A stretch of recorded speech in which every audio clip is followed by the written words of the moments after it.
the modern battlefield, smart weapons wield massive firepower. Somebody on the ground.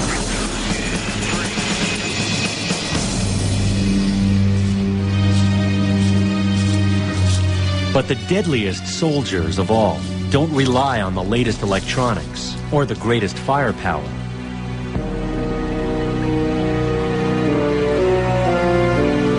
They fire one shot to get one kill. When you stalk your enemy, you learn how to stalk the enemy just like you would a deer. You stalk the enemy until the situation is right where you know you can kill him with one shot. But where can a soldier learn how to kill a man half a mile away with a single bullet? One shot, one kill! One shot, one kill! One shot, one kill! He can go to the U.S. Army Sniper School at Fort Benning, Georgia. These 25 soldiers have volunteered for the 5-week course. They're all smart, and they're all expert marksmen. Even so, the school is so tough, a third of them can expect to flunk out. Now, for the first time on television, Discover magazine will follow these soldiers as they try to qualify as snipers. Place your stock, made it with the barrel. Each man now holds the gun that he must master. It's this special rifle that defines the sniper. Mounted to the barrel is a scope that can magnify a target 10 times larger than life. The dials let the sniper adjust his aim for distance to target and for wind. In the end, a sniper will know his rifle better than he's known any other tool in his life. Chuck Mawhinney served as a Marine Corps sniper in Vietnam. He was one of the deadliest. He killed more than 100 enemy soldiers, some of them a mile away. It just becomes part of you. I mean, wherever you go, the rifle goes with you. The relationship you form with the rifle is almost personal. The basic design of the sniper rifle has changed very little in 100 years. Yet it remains the most accurate combat gun in the Army.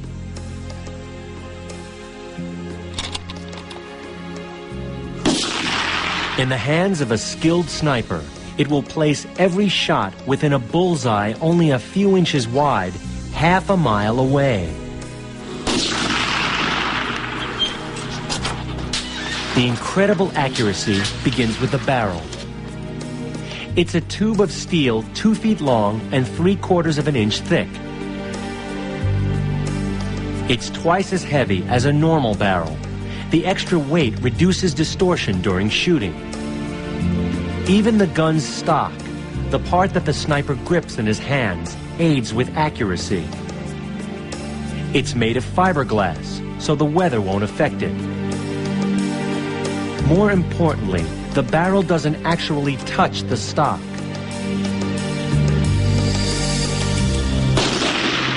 That's because every time a gun fires, the whole barrel vibrates. Anything that interferes with the vibration reduces accuracy.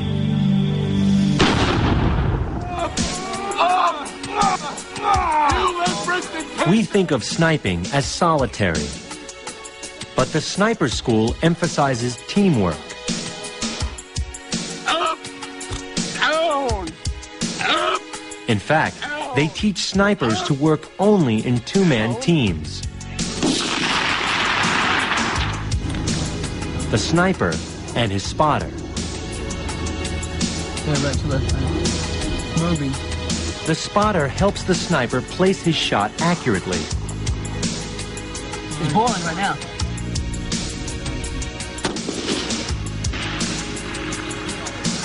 But there's another reason for 2-man teams. 2 men together, it turns out, are much more likely to kill than as 1 man alone. Because they can share responsibility for the kill. Keep moving! Keep moving! This morning, the students are taking a special kind of memory test. Keep going. Let's go. Let's go. Snipers need to rely on their memories more than most soldiers because they also work as scouts. The instructors allow them only a few seconds to look at some everyday objects. A plastic canteen strap, a piece of metal, and 8 other objects. 30 seconds left. 30 seconds. Then they try to run the men into the ground. When the students reach the classroom, they enter a classroom from hell.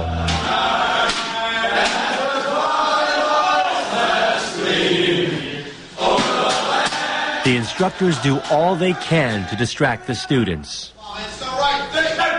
Then they give them just 2 minutes to write down an exact description of the 10 objects they saw a half an hour ago.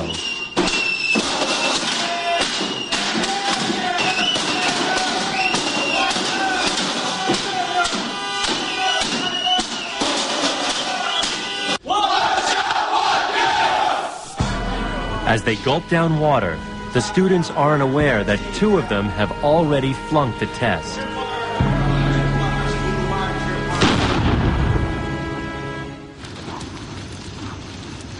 The class is down to 23. The soldiers now spend hours each day at the firing range, learning proper shooting technique.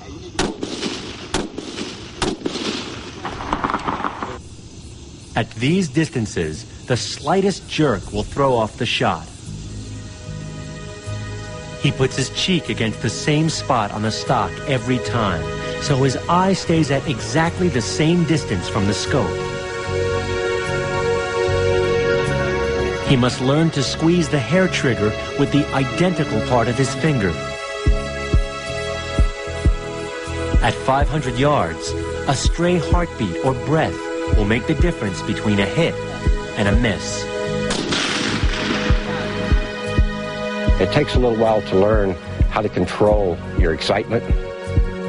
You start working on the fine details of the breathing, to the point that you count your pulses when you're shooting, to where it comes natural to you when you take the shot. You're ready to fire. It's an automatic thing that comes through your system. Your brain says breathe, 1, 2, out, pulse, pull.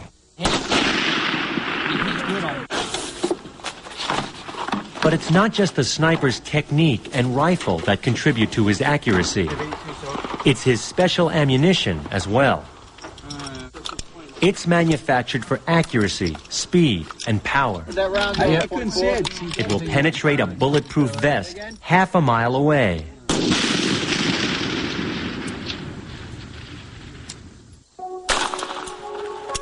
But to shoot accurately, the sniper must learn the way his bullet travels after it leaves the gun. U.S. Army marksmen demonstrate this problem with illuminated bullets. As soon as a bullet leaves a gun, gravity and air resistance start to pull it down. So bullets never travel in a straight line, but they always fly in an arc. Each shooter must learn to adjust his aim to compensate for the bullet's arc.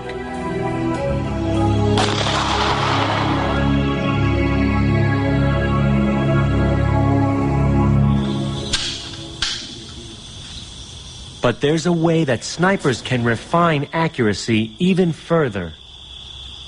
Here at Army Marksmanship Unit, these soldiers begin a special target practice. Instead of firing bullets, they're shooting beams of light. A laser under the muzzle shoots a beam at the target. A set of prisms on the target registers the beam and sends data back to a computer. The computer screen displays the exact location of each shot. It also traces the movement of the gun muzzle in the 3 seconds before he fired and in the second after.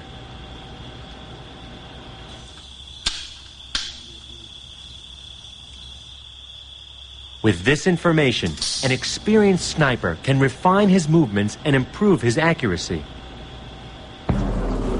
But the Army wants snipers to kill enemy soldiers, not to shoot bullseyes. So Sniper School trains them on human-shaped targets. Don't mean to sound cold about it, but I never really looked at the enemy as a person. To me, it was the enemy, and every time I pulled that trigger, in my mind, I was saving American lives.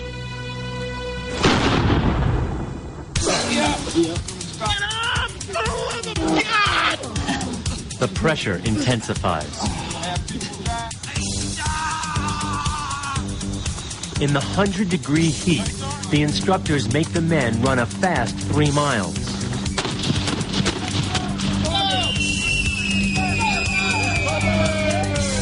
Meanwhile, they transform the firing range into a war zone. Each soldier must find his rifle and fire at targets he can barely see.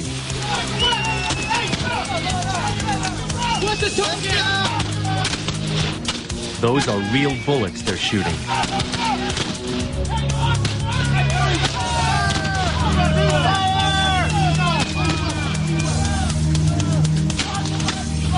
A few hours later, 3 more students get the bad news from an instructor. The class is down to 20.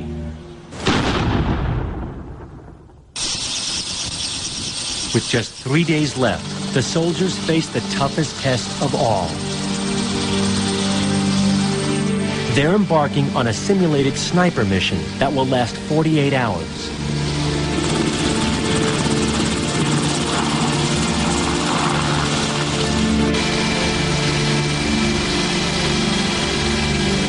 Behind the smiles, each man knows he's reached the moment of truth. He and his partner must prove they've mastered every skill the sniper needs.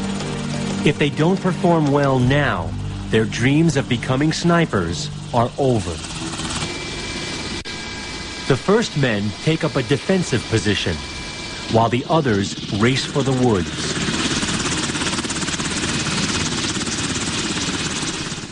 Finally, they feel safe enough to open their sealed orders. By nightfall, they've got to reach their first destination miles away.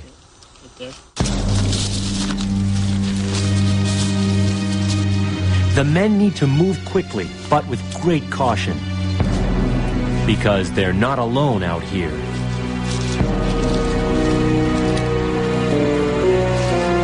Their instructors are trying to hunt them down.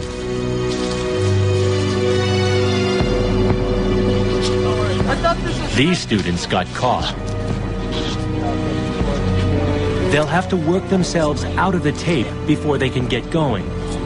It will take them precious time. Several teams reach their first destination.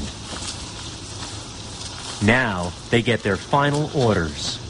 General comes out approximately every 45 minutes to an hour to inspect his troops. Once he is out in the open, there's an enemy general somewhere out there on the firing range. They have to find him and kill him. The general has a counter sniper team that travels with him. They begin the stalk.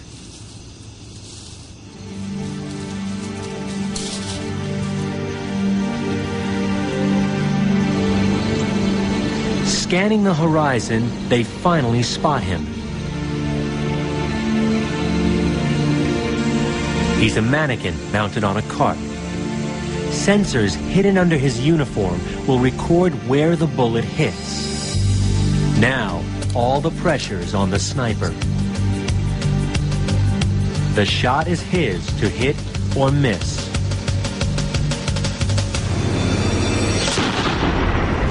The sensors record a fatal wound. Mission accomplished. 1 shot, 1 kill. From the time you're a kid till you're growing up, you're taught not to kill people. And then all of a sudden you're saying, you need to kill this guy. It's a different ball game. As far as thou shalt not kill, thou shalt not try to kill me either. And so that's what happens in a war. Ladies and gentlemen, the top gun for Class 6-97, SC Derek Mitchell. 18 of the original 25 students managed to graduate. but they know that the ultimate test may lie ahead of them. Someday, they may have to actually kill another human being. And that would carry a burden that these young men don't yet fully comprehend.